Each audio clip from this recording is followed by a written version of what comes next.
드리겠습니다. 사도신경으로 신앙 고백하겠습니다. 나는 전능하신 아버지 하나님 천지의 창조주를 믿습니다. 나는 그의 유일하신 아들 우리 주 예수 그리스도를 믿습니다.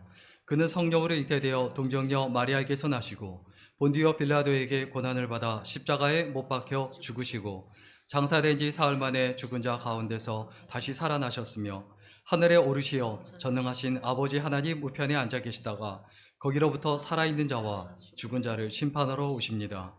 나는 성령을 믿으며 거룩한 공교회와 성도의 교제와 죄를 용서받는 것과 몸의 부활과 영생을 믿습니다. 아멘. 같이 찬양 드리겠습니다. 잡아주시네. 같이 찬양 드리겠습니다.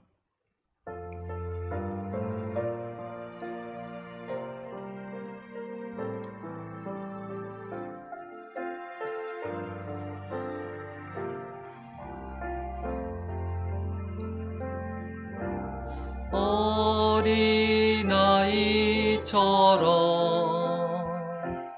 그저 오라시네 나를 잡아주시네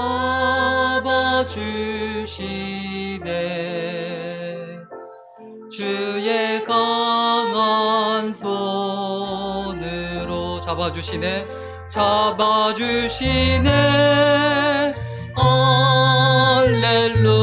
할렐루야 거룩한 주님 잡아주시네 할렐루야 거룩한 주님 가난한 마음으로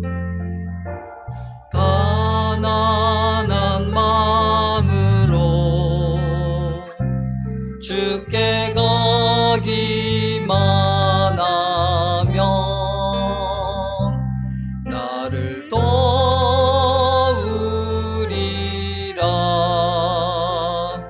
주가 말씀하셨네 주님이 도와주십니다 도와주시네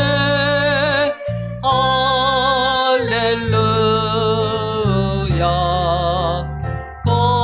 거룩한 주님 도와주시네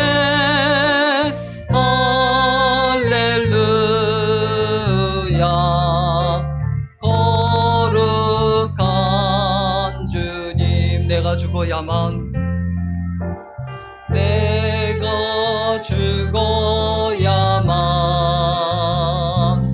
많은 열매 맺으리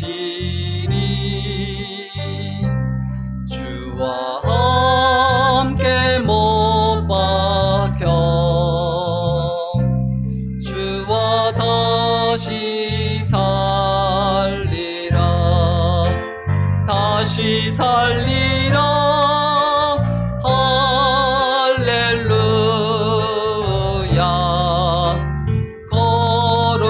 거룩한 주님 다시 살리라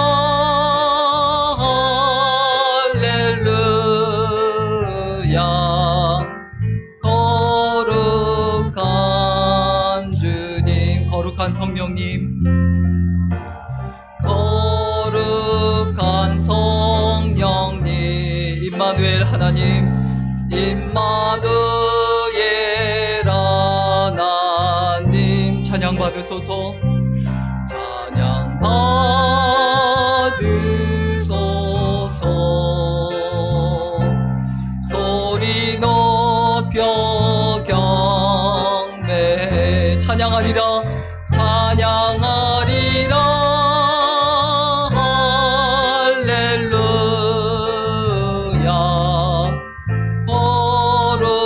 거룩한 주님 찬양하리라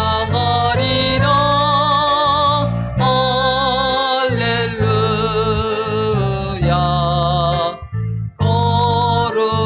거룩한 주님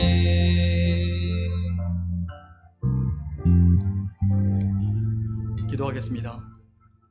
좋으신 하나님 오늘도 하나님의 살아계심을 믿고 의지하며 오늘도 주님과 인격적인 만남을 갖기 위하여 시간을 구별하고 장소를 구별하여 하나님께 드립니다. 하나님 기뻐 받으시고 주님께서 홀로 영광 받으시는 아름다운 예배가 될 수 있도록 인도하시고 함께하여 주옵소서. 우리가 하나님의 백성으로 그리고 자녀로 살아간다고 하면서 때로는 낙심하고 절망하며 인간의 연약함과 부족함에 빠지며 때로는 분노하고 때로는 하나님 보시기에 합당치 않은 자리에 이르렀던 순간들이 많음을 하나님 앞에 고백합니다. 하나님 용서해 주시고 더욱더 저희들로 하여금 진실하게 하시고 신실하게 하시고 하나님을 더욱더 사랑하고 의지할 수 있도록 인도해 주옵소서. 사람 보지 않게 하시고 사람의 말 때문에 낙심하거나 낭망하지 않게 하시고 상황 보지 않게 하시고 처해 있는 여건 때문에 절망하지 않도록 은혜를 베풀어 주시고 오히려 더욱더 예수님을 바라보고 믿음으로 살아가는 우리들이 될 수 있도록 인도해 주옵소서. 세상이 많이 지금 혼탁하고 어렵습니다. 이러한 때에 더욱더 하나님께 영광을 돌리는 우리들이 될 수 있도록 붙들어 주시고 우리 주변에 있는 이들에게 나처럼 신앙생활 하십시오라고 말할 수 있는 아름다운 신앙, 소중한 인격을 갖추는 우리들이 되게 하여 주옵소서. 오늘도 주의 말씀 상고하기를 원합니다. 이 말씀을 통해서 힘과 용기와 담대함을 얻게 하시고 하나님 뜻대로 온전히 살아내는 법을 배우게 하여 주옵소서. 예수님의 이름으로 기도드렸습니다. 아멘.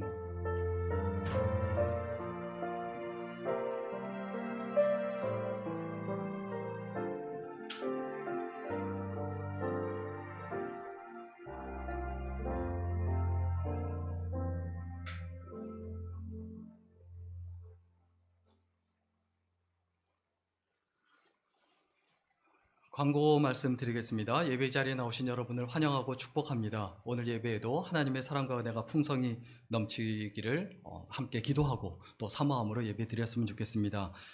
특별히 광고할 것은 31일 이제 이번 주 금요일이죠. 11시에 송구영신 예배가 있습니다. 송구영신 예배 있으니까 좀 착오 없으시기를 반드시 부탁을 드리겠고요. 그리고 제가 좀 개인적인 사정으로 내년에 좀 안식년을 갖게 돼서 제 후배 목사님 아주 좋은 목사님인데 예배 인도를 좀 이광재 목사님이 하실 예정입니다. 함께 또 은혜를 나누고 또 함께 사랑을 나누는 귀한 시간이 될 수 있도록 해주시기를 부탁을 드리겠습니다. 다른 광고는 주보를 참조해 주시기를 부탁을 드리겠습니다. 봉헌기도 드리겠습니다. 좋으신 하나님 감사드립니다. 오늘도 하나님 앞에 예배드리러 나오며 빈손으로 오지 아니하고 귀한 예물로 드리며 봉헌합니다. 이 예물이 쓰이는 곳마다 하나님의 사랑과 은혜가 풍성히 넘쳐날 수 있도록 붙들어 주시고 하나님 뜻 가운데 아름다운 열매가 맺힐 수 있도록 인도하여 주옵소서. 그 드리는 손길 기억하셔서 하나님과 늘 동행하며 하나님께 은혜를 입으며 하나님의 사랑 가운데 거하는 인생이 되게 하여 주옵소서. 특별히 하나님이 주인이심을 고백하며 10의 1을 구별하여 하나님 앞에 11조 예물 드립니다. 그 삶과 그 인생을 받아주시고 주님께서 늘 동행하여 주셔서 어딜 가서 무엇을 하든지 간에 형통하게 하시고 칭찬받게 하시고 인정받게 하시며 하나님 앞에 열매 맺는 복된 인생이 될 수 있도록 인도하시고 함께하여 주옵소서. 또한 주정헌금으로 선교헌금으로 감사헌금으로 여러 가지 제목으로 하나님 앞에 귀한 예물 드립니다. 그 손길과 그 마음과 그 신앙을 하나님 은혜를 베풀어 주셔서 복의 복을 더하시고 하나님 뜻 가운데 승리하며 믿음으로 아름답게 살아가는 귀한 생애가 되게 하여 주옵소서. 감사드리며 예수님의 이름으로 기도드렸습니다. 아멘.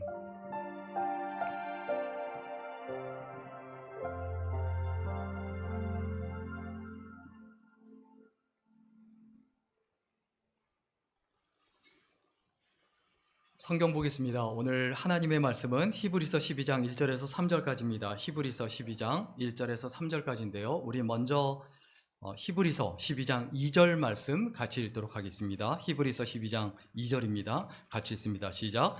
믿음의 주여 또 온전케 하시는 이인 예수를 바라보자. 그는 그 앞에 있는 기쁨을 위하여 십자가를 참으사 부끄러움을 개의치 아니하시더니 하나님 보좌 우편에 앉으셨느니라. 아멘. 오늘은 예수 바라보기란 제목으로 함께 하나님의 말씀 나누겠습니다. 우리가 이제 살아가다 보면요, 급박하고 절박할 상황이 생길 때가 많이 있습니다. 그런데 어디 외진 곳에 갔다가 차편이 없어서 할 수 없이 남의 차를 얻어 타야 하는 상황이 있죠. 모르는 사람의 차. 그래서 그 모르는 사람의 차를 얻어 타려고 하는 것들을 히치하이킹이라고 하죠. 혹시 히치하이킹을 해보셨는지 모르지만 세계 모든 나라에 거의 다 있습니다. 그런데 히치하이킹이 상당히 위험할 수 있죠. 그래서 법으로 아예 금지시킨 나라도 있습니다. 그리고 어떤 나라들 같은 경우는 아예 방관하고 있는 그런 나라도 있어요. 그냥 뭐 하든지 말든지. 그런데 합법적으로 또 허용하는 나라도 있고요. 한국과 같은 경우는 뭐 그냥 놔두고 있고 그냥 방관하고 있는 이런 상황이지만은 그렇게 위험하지 않으니까 그렇겠죠. 근데 영국과 같은 나라는 범죄가 하도 많아서 철저히 금지하고 있습니다. 그래서 아예 하지 마라. 곳곳에 사람들이 많이 하는 곳에 저런 표지판을 세워 놓고 있습니다. 그런데 이스라엘이라는 나라는 참 특이합니다. 중동 지역은 대부분 다 히치하이킹을 못하게 돼 있거든요. 그런데 이스라엘은 중동 지역에 있으면서 히치하이킹을 허용합니다. 그리고 허용을 하고 거기에다가 뭐라고 말하냐, 트램피아다스라고 이렇게 붙여놓고 히치하이킹 장소를 아예 정해놨습니다. 그리고 어떻게 하냐, 거기에다 CCTV 카메라를 아예 달아놓고 누가 탔는지 그리고 번호판이 다 보이도록 하고 다 기록을 합니다. 그래서 공식적으로 아예 히치하이킹을 그 장소에서만 할 수 있게 해놓은 법이 있습니다. 우리가 좀 이 부분을 깊이 생각해 봤으면 좋겠습니다. 교회라는 것이 어떤 곳이냐? 전혀 모르는 생명부지의 사람들을 좀 구원의 열차를 타고 하나님 나라로 태우고 가는 그 차를 탈 수 있는 곳, 무임승차 할 수 있는 곳, 그곳이 교회다. 교회라는 곳이 이런 트램피아다스가 되어야 합니다. 근데 오늘날 교회가 그렇지 않은 경우가 너무 많죠. 제가 신학대학원 다닐 때 저도 이제 트램피아다스 이 히치하이킹을 해본 적이 있습니다. 총신 신학대학원이 이제 양지라는 곳이 있는데 그때만 해도 교통편이 굉장히 안 좋았어요. 근데 수업이 가득 차 있긴 하지만 어느 날은 일찍 끝나기도 하지만 거기서 나가는 버스가 한 6시 돼야 출발을 하거든요. 그러면 오전에 끝났는데 계속 기다려야 되는 거예요. 그래서 대부분의 학생들은 뭐 거기에서 도서관에서 공부를 한다든가 아니면 쉰다든가 수다를 떤다든가 이렇게 시간을 보냅니다. 근데 저는 그 당시 열심히 이제 번역을 하고 또 일을 해야 했기 때문에 이제 집을 빨리 가야 되는 상황이 많았어요. 그래서 종종 걸어 나오는데 저는 아무리 해도 차를 못 잡는 거예요. 그래서 막 1시간씩 걸었어요. 그 굉장히 위험한 고속도로 옆을. 그런데 제 친구가 갑자기 이제 신학대학원 동기가 내려오더니 차를 히치하이킹을 너무 쉽게 하는 거예요. 너무 차가, 그 친구가 와서 차를 세우면 차가 다 서요. 근데 제가 하면 안 서요. 아니, 얼굴 때문인가? 제가 훨씬 잘생겼거든요. 근데 아무리 생각해도 이해가 안 돼서 그 친구한테 물어봤어요. 도대체 네가 하면 차가 잘 서는데 왜 내가 차를 세우면 차가 안 서냐? 그랬더니 그 친구가 하는 말이 방법이 있어. 요령이 있어. 모르겠는데? 너 나하고 똑같은데? 아니야. 아주 중요해. 히치하이킹의 가장 중요한 요령이 뭔지 알아? 운전자의 눈을 봐야 돼. 아니, 운전자 눈이 안 보이는데 어떻게 눈을 보냐? 그렇지 않아. 운전자는 네가 보여. 정확하게 보이기 때문에 너는 안 보여도 운전자 쪽을 향해서 간절한 눈빛을 보내면서 손을 들어야 돼. 그래야 세워져. 그때 느낀 게 있습니다. 예수님을 바라보는 것도 똑같다. 내가 하나님께 기도하고 내가 예수님의 이름으로 기도하고 예수님을 바라보는데 내가 예수님이 안 보일 수 있어요. 그러나 내가 주님의 보좌, 하늘 보좌 우편을 향하고 내 마음에 계신 예수님을 향하고 간절하게 보이지 않아도 바라보면서 내가 기도하고 매달리면 예수님께서 내 마음을 잡아주시고 품어주시고 나와 동행해 주신다는 사실을 절대 잊어버리지 말아야 되죠. 인생에서 가장 큰 행복이 뭡니까? 예수님을 바라보고 살 수 있게 된 거예요. 돈이 아니라, 명예가 아니라, 지식이 아니라, 쾌락이 아니라, 재미가 아니라, 직장이 아니라, 사람이 아니라 예수님을 바라보며 예수님을 품고 살아갈 수 있는 거. 구대세는 돈만 바라보고 살아갑니다. 사업하는 사람은 사업, 노래하는 사람은 무대. 그러나 예수 믿는 사람은 동일해야 돼요. 예수님을 바라보며 살아가야 된다. 이것이 나의 인생에, 내 인생에서 가장 큰 행복이고 가장 큰 축복이다. 이 사실을 마음속에 새기고 또 새겨야 되죠. 교회는 어떤 곳입니까? 보이지 않지만 이 트램피아다스를 하는 이 교회가 함께 모여서 보이지 않지만 그 예수님을 함께 바라보도록 하는 사람들, 함께 바라보고 서로 함께 예수님을 바라보도록 돕는 사람들이 교회지 않습니까? 서로에게 우리가 어떻게 격려해야 합니까? 예수님 바라보고 삽시다. 예수님 바라보고 삽시다.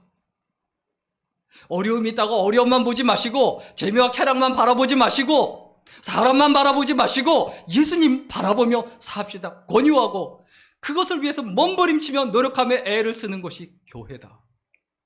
이것을 우리가 반드시 기억했으면 좋겠습니다. 우리가 예수님을 바라보며 사는 것이 왜 중요할까요? 오늘 본문에도 깊이 묵상해보면 느끼지만 일단 이 세상이 죄악으로 가득 차 있기 때문에 그래요. 내가 예수님을 바라보지 않으면요, 내 삶의 모든 것을 죄로 가득하게 돼요. 내가 예수님만 바라보며 살아야 내가 성결하고 정결하고 거룩하고 성도라는 그 이름에 걸맞는 삶의 그 질을 유지할 수가 있어요. 예수님을 바라보면요, 가장 먼저 나타나는 특징이 뭔지 아세요? 내 부족함과 내 죄와 내 허물이 보여요. 예수님을 바라보지 않는 사람은요, 내가 거슬리는 거, 내가 신경 쓰이는 거, 내가 짜증나는 거, 내가 원하는 거, 내가 바라는 거, 그런 것만 보여요. 그런데 하나님께 가까이 나아가면 나아갈수록, 예수님을 바라보면 바라볼수록 나의 부족함과 나의 연약함과 나의 허물과 하나님 보시기에 합당치 않은 부분이 계속 보이는 거예요. 그래서 자신의 부족함과 연약함 때문에 밤잠을 못 잡니다. 괴롭습니다. 그런 것 때문에 불면증에 걸릴 정도가 돼요. 그래서 더욱더 기도하고, 주님 잡아주옵소서. 거룩한 성령님, 나를 잡아주시고 은혜를 베풀어 주옵소서. 그 찬양이 삶 속에서 저절로 나오는 거예요. 왜 우리가 예수님을 바라보며 살아가야 합니까? 온전한 사람이 되기 위해서입니다. 우리가 완전할 수는 없어요. 그런데 온전할 수는 있어요. 온전하다는 게 뭡니까? 이 온전하다는 말이 싱글이란 말이죠. 주님만 바라본다는 거예요. 두 마음을 품지 않는 거예요. 가룟 유다처럼 예수님을 따르면서 돈을 품고 이 두 마음을 품지 않는 거예요. 예수님을 진정으로 바라봐야 두 마음을 품지 않고 온전한 사람, 그리고 예수님의 인격, 예수님의 마음을 닮아갈 수가 있는 거죠. 우리의 목적지는 어디입니까? 물론 천국이죠. 그러나 내 삶에서 이 땅에 살아가면서 내가 향해 나아가야 할 목적지는 예수님의 인격이에요. 예수님이 우리의 목적지예요. 그리고 한 가지 더, 우리가 예수님을 바라보며 사는 것이 왜 중요하냐? 험한 세상에서 낙심하지 않기 위해서입니다. 사람 보면요, 낙심하게 돼 있고요, 실망하게 돼 있어요. 완전한 사람 없어요. 막 누구를 비난하고 뭐 저런 사람이 다 있나 막 거품 물고 막 얘기해요. 근데 알고 보면 자기도 별 차이 없는 경우 너무 많아요. 우리 모두는 부족해요. 허물투성이에요. 세상은 험해요. 그런데 이런 세상에서 낙심하지 않고 낭망하지 않고 절망하지 않고 살아가는 비결이 뭐냐? 예수님을 바라보며 살아가는 거예요. 우리가 예수님을 바라보는 사람이 되려면 어떻게 해야 되느냐? 예수님을 바라볼 수 있는 눈이 있어야 돼요. 그 눈을 오늘 본문에서 이야기하죠. 일단 역사의 지평선을 바라보는 이 수평적인 눈을 갖고 있어야 돼요. 과거와 현재와 미래를 동시에 봐야 돼요. 우리가 얼마나 현실에 집착합니까? 내가 얼마나 많이 현실에 매달립니까? 그러지 말고 오늘 본문에 있는 대로 우리가 반드시 기억했으면 좋겠습니다. 우리 오늘 본문 1절 말씀 같이 읽겠습니다. 시작. 이러므로 우리에게 구름같이 둘러싼 허다한 증인들이 있으니 모든 무거운 것과 얽매이기 쉬운 죄를 벗어버리고 인내로서 우리 앞에 당한 경주를 하며. 오늘 본문 1절 말씀 어떤 말씀으로 시작합니까? 이러므로. 히브리서 11장을 믿음장이라고 이야기합니다. 히브리서 11장에 보면 많은 믿음의 위인들에 대한 이야기가 나와요. 이 믿음의 위인들이 세상이 험악하고 어려운데 그 가운데서 믿음을 지켰다. 그러므로 어떻게 해야 되느냐? 그러면서 하는 말이 오늘 본문 1절이에요. 구름같이 둘러싼 허다한 증인들이 있으니. 하나님께서 그 믿음의 사람들에게 어떻게 역사하셨는가? 그 믿음의 사람들이 어떻게 살았는가? 이것을 봐야 한다는 거예요. 정확하게 쉽게 얘기하면요, 우리는 갑자기 하늘에서 뚝 떨어진 게 아니에요. 우리 믿음의 선배들이 있어요. 그 믿음의 선배들이 살아온 삶의 족적, 그 삶의 연장선상에 있어요. 그 삶의 연장선상을 우리는 이어가는 거예요. 하나님께서 그분들의 삶에 역사하셨듯 나의 삶에도 역사하실 것이라는 것을 믿고 담대해야 되죠. 이것을 위해서 오늘 본문에서 뭐라고 얘기합니까? 이러므로 우리에게 구름같이 둘러싼 허다한 증인들이 있으니 먼저 어떻게 해라? 모든 무거운 것과 얽매이기 쉬운 죄를 벗어버려라. 자, 믿음의 선배들의 그 믿음의 연장선상에 있으려면 오늘 본문에 두 가지 얘기하죠. 먼저 벗어버려야 될 것이 있어요. 벗어버려야 되는 게 뭡니까? 나의 어려움이 될 수도 있고 즐거움이 될 수도 있고 이 얽매이기 쉬운 죄예요. 이런 것들을 벗어버려야, 이런 것들을 제거해야 예수님을 바라보는 것이 가능하다는 거예요. 그리고 또 오늘 본문에서 1절에서 뒷부분에 뭐라고 얘기합니까? 인내로서 우리 앞에 당한 경주를 하며. 내가 벗어버려야 할 것이 있고요, 그 다음에 짊어져야 될 것이 있어요. 그래서 짊어져야 될 것을 뭐라고 얘기합니까? 경주라고 표현합니다. 경주. 이 경주는 뭐냐 하면 헬라어 이제 아곤이란 말인데 투쟁, 싸움이란 뜻이에요. 경쟁이란 뜻이에요. 자, 경쟁, 싸움, 투쟁 이런 거 쉽습니까? 어렵죠. 우리가 꼭 기억해야 돼요. 신앙생활은 쉬운 게 아니에요. 신앙생활 쉽게 하려는 분, 쉽게 살아가려고 신앙생활 하려는 분, 절대 믿음이 자라지 않습니다. 신앙생활은 쉬운 게 아니에요. 벗어버릴 걸 벗어버리고 세상 사람들이, 일반적인 세상 사람들이, 그 세큘러한 사람들이 가지고 있고 추구하는 것을 다 벗어버리고 짊어져야 될 짐이 있어요. 교회에 주어진 짐. 내가 믿음의 사람으로서 지고 가야 될 그 짐을 지고 가는 거예요. 그리고 오늘 본문에 또 뭐라고 말합니까?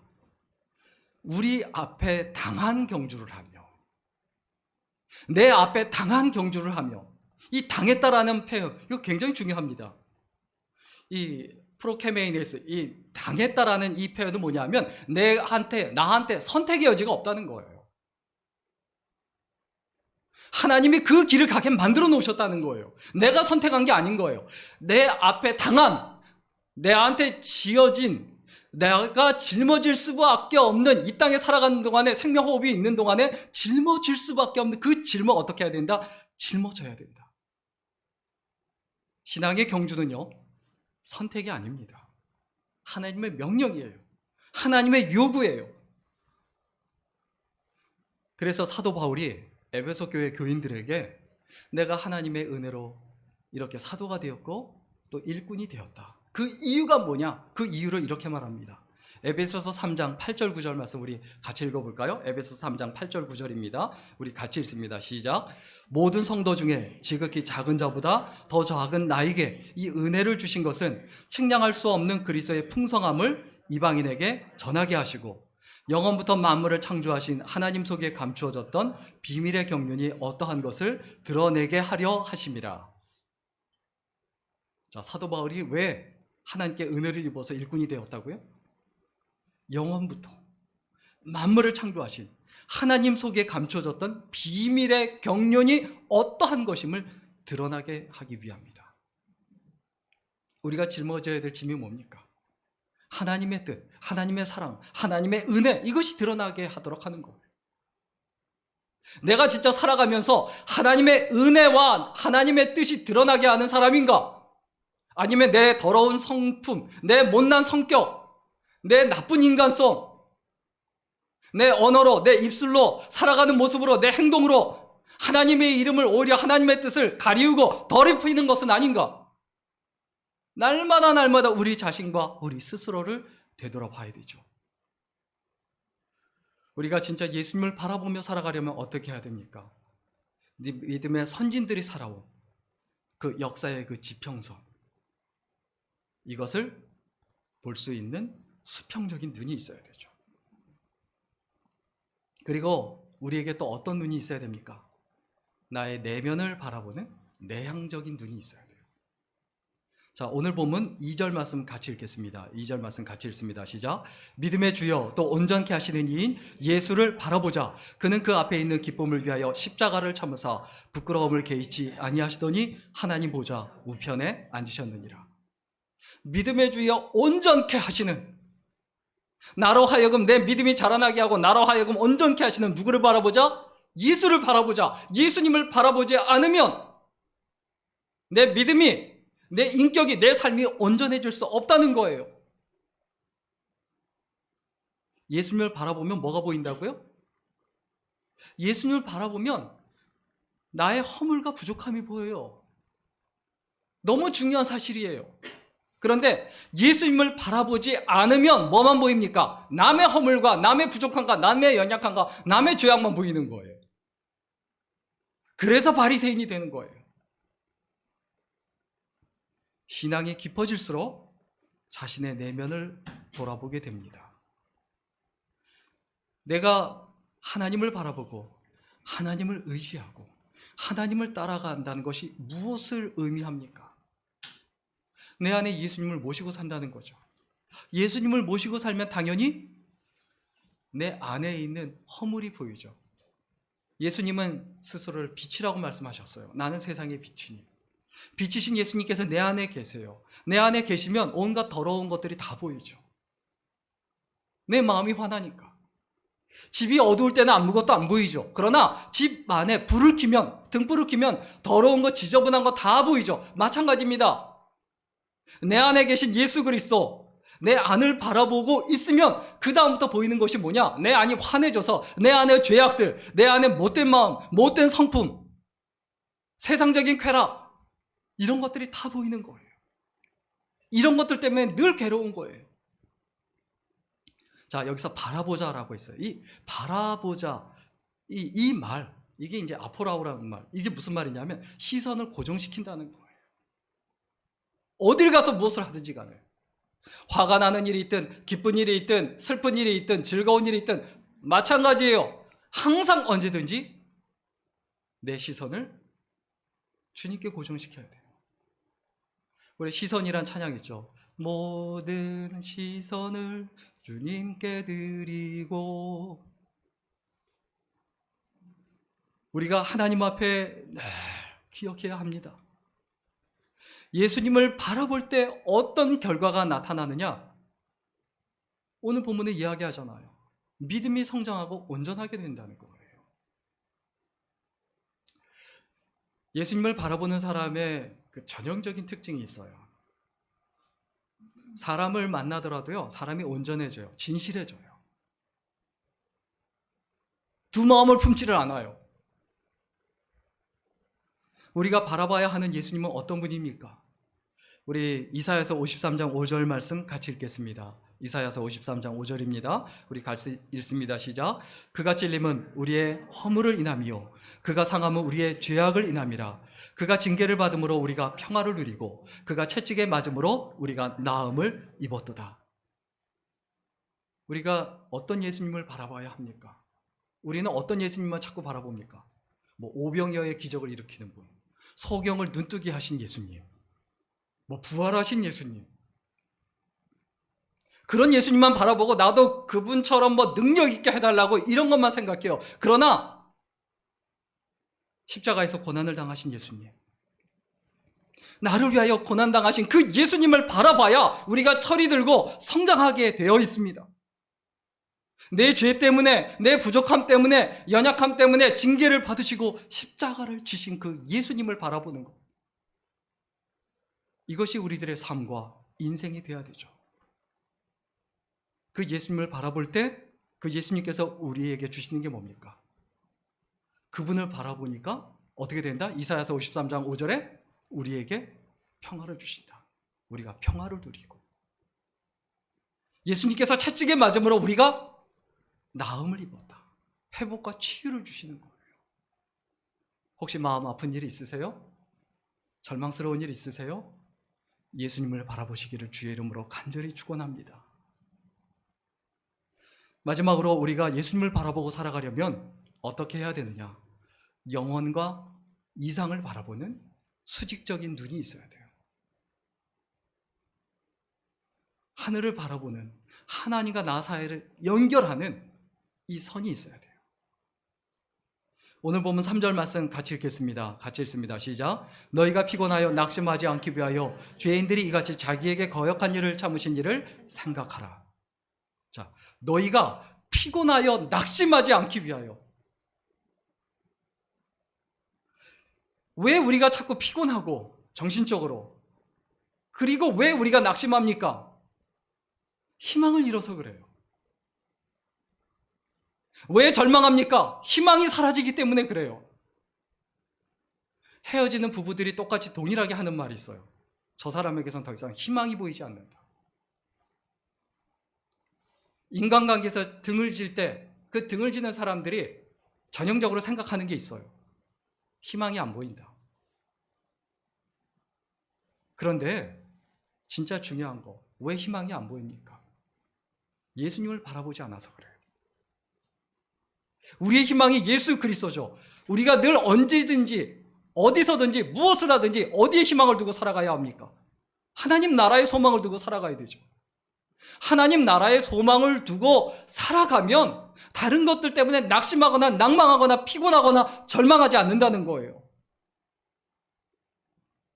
욥이 돌싱의 대표적인 사람이었죠. 아주 전형적인 대표적인 돌싱이죠. 오늘날 이야기하는. 그 아내가 뭐라고 이야기합니까? 하나님을 저주하고 죽으라고 하고 그렇게 악담을 하고 도망갑니다. 그렇게 떠나갑니다.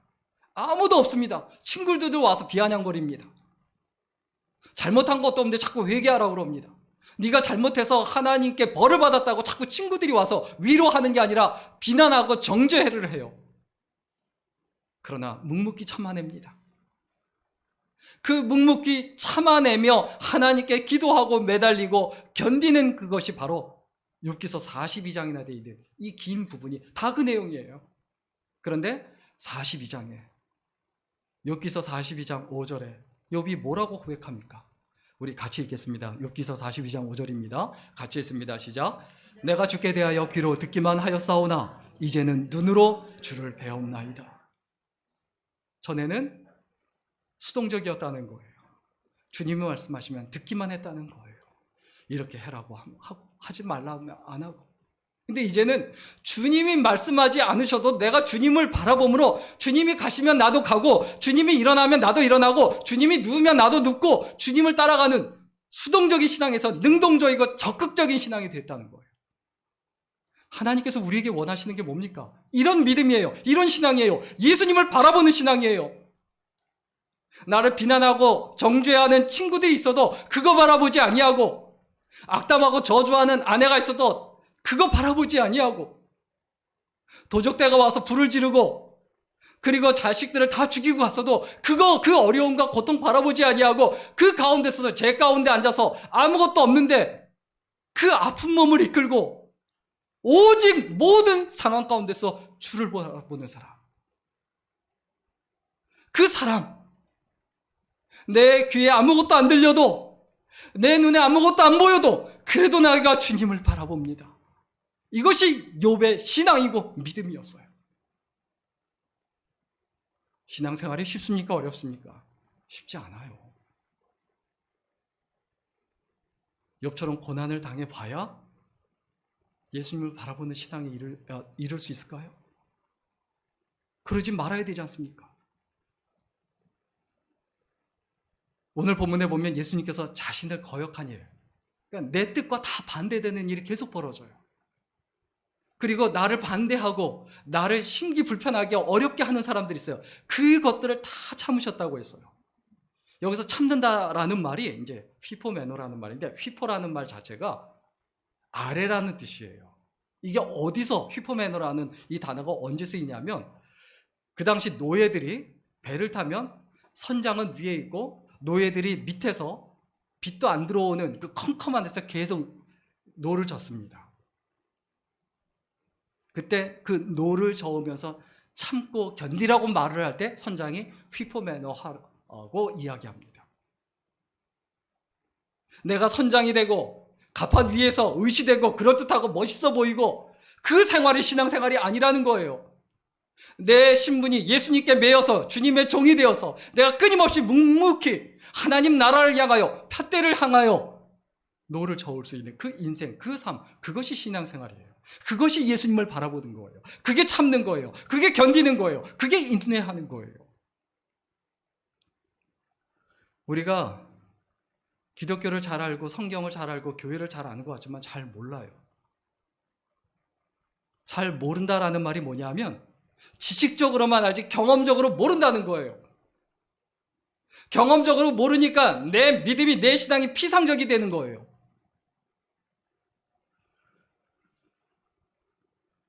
제가 개인적으로 종교학을 공부하면서 다른 종교들과 기독교를 많이 비교해 봤죠. 비교하면 할수록 깊이 느끼는 건 기독교만이 유일한 하나님께로 나아가는 유일한 길이다. 이것을 깨닫고 느낄 수밖에 없어요. 근데 이것을 어떻게 하느냐? 공부해서 하는 게 아니에요. 경험해 봐야 돼요. 자, 수박이 있습니다. 수박 맛을 표현할 수 있습니까? 없습니까? 수박 맛이 어때요? 그러면 달아요. 그리고요. 수박 맛을, 수박을 안 먹어본 사람한테 전달해 줄 수가 없어요. 내 언어로, 내 말로 아무리 표현해 보세요. 절대 전달하지 못해요. 그래서 성경에 하나님께서 우리에게 뭐라고 말씀하십니까? 그의 선하심을 맛보아 알지어다. 신앙은 내가 경험해 봐야 돼요. 내가 경험해 보지 않으면 말하지 마세요. 내가 진짜 신앙생활하고 예수님을 바라보고 진짜 믿음으로 살아보고 헌신하고 희생해보고 그리고 하나님께서 역사하시는지 경험해보지 않았으면 말할 것도 없고 말해봤자 알지도 못해요. 수박 겉핥기라는 말이 있죠. 수박 겉만 시식 핥아놓고 자기가 수박 먹어봤다고 얘기해요. 수박에다가 누가 고춧가루 뿌려놨는데 내가 그 고춧가루 맛을 보고서 수박 맛이 어떻다. 누가 수박 겉에다가 초콜릿을 발라놨는데 수박 맛이 초콜릿 같다. 이런 식으로 기독교에 대해서, 예수님에 대해서 알지도 못하면서 함부로 얘기하고 내가 진짜 예수 그리스도를 알고 하나님을 알고 기독교를 안다고 하고 너무너무 당연하게 당당하게 얘기하는 거예요. 그렇지 않습니다. 우리 예수님 잘 몰라요. 하나님 잘 몰라요. 내가 내 부모님을 아는 것 이상으로 하나님을 내가 알 수 있을까요? 그렇게 알아가려고 노력하는 것, 그게 예수님을 바라보는 거죠. 우리는 생각보다 너무 많이 모릅니다. 보는 것보다 듣지 못하는 것이, 보는 것보다 보지 못하는 것이 훨씬 많고, 듣는 것보다 듣지 못하는 것이 훨씬 많고, 말할 수 있는 것보다 말할 수 없는 것이 훨씬 많아요. 이런 나의 한계와 이러한 세상을 살면서 내가 어떻게 살아가야 되는가? 예수님을 바라보며 그 예수님의 인도하심, 그 걸음을 따라가며 그것을 경험적으로 느껴야 합니다. 빅터 프랭클이라는 사람이 인간에게는 세 가지 가치가 있다라고 이야기했습니다. 사람에게는 하나는 뭐냐면 경험적 가치가 있다. 경험을 많이 한 사람이 가치가 있다는 거예요. 교회에서도 마찬가지입니다. 예수님을 경험해 보지 못한 사람, 가치가 떨어지는 거예요. 누가 귀한 존재입니까? 두 번째 가치는 창조적 가치예요. 예수님을 경험하고 그것으로 인해서 다른 생명을 낳는 것. 이것이 창조적 가치죠. 그리고 세 번째 가치가 가장 중요하다고 얘기하죠. 태도적 가치예요. 예수님을 바라보는 사람은 어떤 태도를 가질까요? 어떤 모습을 보여줄까요? 예수님을 바라보는 사람이 어떻게 말을 할까요? 성경에서 가장 많이 강력하게 강조하는 게 뭡니까? 생각하라는 거예요. 깊이 생각하라. 예수님을 깊이 생각하고 사람이 말을 할 때 그 사람이 왜 그런 말을 하는지 깊이 생각해보고 고민해보고. 우리는 너무나 많이 느낌으로 살아가요. 너무나 많이 내 기준과 내 생각과 내 판단 가지고 살아가요. 그래서 하나님의 영광을 가려요. 그래서 가정을 어렵게 해요. 그래서 교회를 어렵게 해요. 그래서 복음이 전해지지 못하게 만들어요. 그것을 한마디로 얘기하면 예수님을 바라보지 않고 있다. 예수님을 깊이 생각하는 사람이 어떤 태도를 가지고 살아갈까? 정말 내가 예수님을 깊이 바라보고 그 태도와 자세를 가지고 살아가는 사람인가? 내 스스로를 또 돌아보고 또 돌아보고 매일 끊임없이 돌아봐야 되죠. 그것이 우리들의 삶이에요. 마지막 한 가지 이야기만 하고 마치겠습니다. 중국 스촨성에 대지진이 발생했습니다. 그냥 다 뒤집어졌어요. 그런데 어느 집이 무너진 집에 구조 현장에 구조대가 이제 발견했는데 그 집에도 사람이 있을까 싶어서 다 헤쳐보니까 한 여인이 아이를 품에 안고 그리고 죽어 있었습니다. 젓가락을 하나 들고 있고 그냥 밥 먹다가 세상 떠난 것 같아요. 그런데 이렇게 그 아이하고 어린아이가 떼어 보니까 휴대폰이 하나 나온 거예요. 근데 그 휴대폰에 뭐라고 엄마가 죽어가면서 문자를 남겼냐 하면 만약 네가 살아남는다면 내가 널 사랑한다는 사실을 기억해 주렴. 물론 그 아이도 죽었지만 그 메시지를 본 구조대원들은 흐느끼고 눈물을 흘립니다. 거기에서 엄마의 사랑이 담겨 있는 거예요. 어떻게든 자기 자식을 살리려고 품에 안고 껴안고 자기 혼자 모든 아픔과 고통을 혼자 다 감내하려고 했지만 아이도 결국 죽죠. 그리고 그 가운데 그 아이한테 전하려고 했던 한마디 말이 뭡니까? 내가 너를 사랑한다는 그 한마디예요. 예수님이 어떤 분입니까? 예수님께서 우리를 끝까지 품으시면서 우리에게 하시고 싶은 말씀이 뭡니까? 너의 어려움 내가 감당할게. 너의 고통 내가 감당할게. 그런 거 바라보지 말고 나만 바라봐. 그리고 내가 너를 사랑하는 사실을 잊어버리지 말아라. 이게 성경이잖아요. 이게 하나님의 말씀이잖아요. 부모는 자식을 위해서 때로는 죽음까지도 선택하고 불사합니다. 예수님께서도 우리를 위해 사셨고 우리를 위하여 죽음도 택하셨습니다. 예수님께서 나를 품어주셨습니다. 그럼 이제부터 무엇을 품고 살아가야 될까요? 나 자신을 품고 살아가면 초라한 인생이 됩니다. 자기밖에 모르고 이기적이고 독선적이고 자기 생각만 하고. 그러나 다른 사람을 품고 살면 복잡한 인생이 돼요. 상대방의 그 기분에 따라서 내 마음의 행복이 좌지우지 되거든요. 그러나 예수님을 마음에 품고 살면 위대한 인생이 됩니다. 나를 위해서 살아가시고 나를 위해서 죽으신 그 예수 그리스도를 바라봐야 되죠. 예수님을 바라보는 데 있어서 많은 것들이 방해합니다. 내 감정, 어려움, 갈등, 피곤함, 돈, 재정, 사업, 쾌락 여러 가지가 방해해요. 그러나 그런 것들, 그런 짐들 다 벗어버리고 내려놓고 예수님을 바라봐야 되죠. 결론 내리고 마치겠습니다. 예수님을 바라보면 자연스럽게 되는 게 뭐냐? 예수님을 마음에 품고 살아가게 됩니다. 예수님을 마음에 품으면 어떻게 됩니까? 예수님과 하나가 돼요. 예수님과 하나가 되면 어떻게 됩니까? 내 인생이 위대한 인생이 됩니다. 이 사실을 우리가 절대로 잊어버리지 말고 하나님, 주님만 바라보며 살게 해주옵소서. 어떤 가운데서든지 기도할 때도, 예배 드릴 때도, 직장 생활할 때도, 집에 있을 때도, 앉았을 때도, 누웠을 때도, 꿈속에서라도 주님 바라보게 하소서. 꿈속에서라도 주님 만나게 하소서.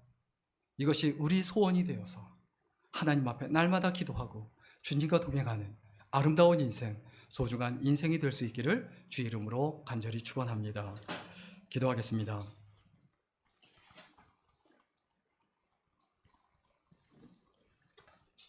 살아계신 하나님, 이 땅에 살아가면서 우리 눈에 보이는 것에 치우치고 흔들리며 절망하고 때로는 즐거워하고 낙담하던 순간들이 많았었음을 고백합니다. 이제는 우리의 육적인 눈으로 볼 수 없지만 믿음의 눈으로 예수님을 바라볼 수 있도록 도와주옵소서. 우리의 영혼이 확정되어서 예수님을 바라봄으로 주님과 동행하는 삶이 될 수 있도록 붙들어 주시고, 주님께서 우리를 향해 나와 동행하고 나와 함께 가자라는 그 음성을 듣고 주님을 따라가는 우리들의 생애가 되게 하여 주옵소서. 예수님의 이름으로 기도드렸습니다. 아멘. 우리 선한 능력으로 같이 찬양 드리겠습니다.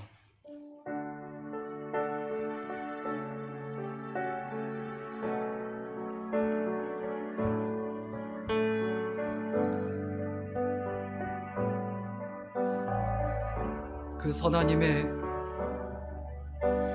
선하님의 고요히 감싸여 그 놀라운 평화를 누리며 나 그대들과 함께 걸어가네. 나 그대들과 하늘을 여네. 지나간 허물 어둠의 날들이 무겁게 내 영혼 짓눌러도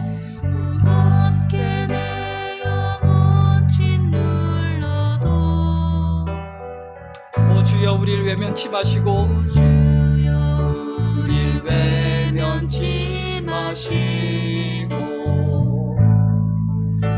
약속의 구원을 이루소서. 그 선하님이 우리를 감싸시니 그 선하님이 우리를 감싸시니 믿음으로 일어날 일 기대하네. 주 언제나 우리와 함께 계셔. 하루 또 하루가 늘 새로워. 주께서 밝히신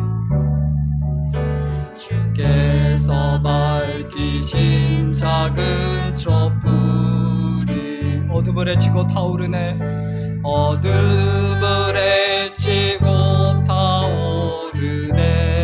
그 빛에 우리 모두 하나 되어 그 빛에 우리 모두 하나 되어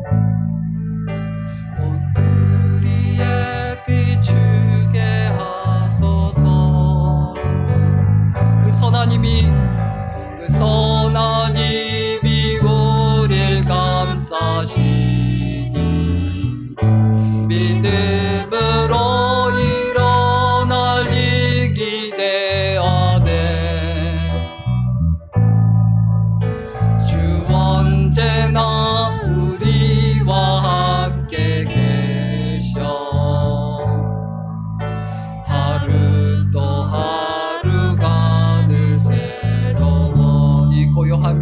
번져갈 때 이 고요함이 깊이 번져갈 때 저 가슴 벅찬 노래 들리네. 다시 하나가 되게 이끄소서.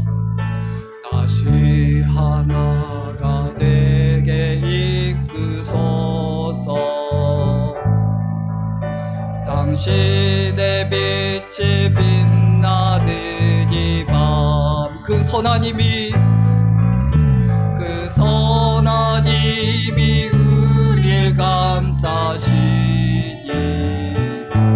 믿음으로 일어날 일 기대하네. 주 언제나 우리와 함께 계셔.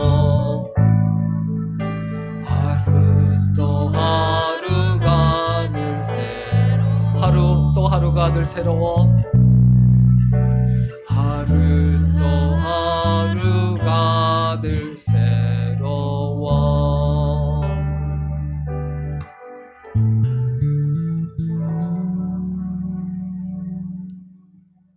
기도하겠습니다. 살아계신 하나님, 2021년 다사다난했지만 한 해를 무사히 마무리하고 마지막 주일 예배를 드리게 하신 것을 감사드립니다. 이제 또 주님과 함께 한 해를 열어가기를 소원합니다. 믿음의 사람으로 모이기를 힘쓰며 서로가 서로를 격려하며 함께 예수님을 바라보며 믿음으로 살아감으로 세상의 빛으로 소금으로 살아가는 우리들이 되게 하여 주옵소서. 이제는 우리 주 예수 그리스도의 은혜와 아버지 하나님의 무한하신 사랑과 성령님의 감동 감화비로 충만케 하시니 여기 모여있는 모든 귀한 하나님의 백성들, 하나님의 일꾼들 위해 이제로부터 영원까지 함께 있기를 간절히 축원합니다. 아멘.